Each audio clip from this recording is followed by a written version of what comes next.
अंधकारातही प्रकाशाची चमक घेऊन येणारी देवी आली आहे, जिच्या हास्य किरणांनी संपूर्ण विश्व उजळून निघेल. नमस्कार मंडळी, मी साहिल गावडे आणि तुम्ही पाहत आहात माझी खास सिरीज देवीच्या 9 रूपांची नवरात्र.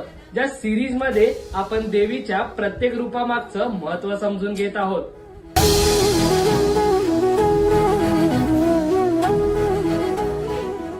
कृष्णमंडा या नावामध्ये क म्हणजे लहान, उषा म्हणजे ऊर्जा व अड म्हणजे अंड या तिन्ही शब्दाची ऊर्जा या देवीमध्ये आहे. नवरात्रीच्या 4थ्या दिवशी तिची पूजा केली जाते. पौराणिक कथेप्रमाणे भगवान विष्णूने जेव्हा विश्वनिर्मिती केली तेव्हा सर्वीकडे अंधकार पसरला होता, पण कृष्णमंडेच्या स्मृती येताच सगळीकडे उजेड पसरला. कृष्णमंडा देवी हसताना प्रकाश पसरवते. तिच्या 8 हातात कमळ, कमंडलू, धनुष्य व इतर शस्त्रे असतात. ती आपल्या आशेच्या प्रकाशाने नवीन ऊर्जा देते. तिचे तेज सूर्यप्रकाशासारखे सर्वत्र पसरलेले आहे व हृदय चक्रावर अधिराज्य आहे. अंधकारात अडकल्यांना ती मार्गदर्शन करते. तिच्या कृपेने मनातील भीती, भय आणि दुःख दूर होतात.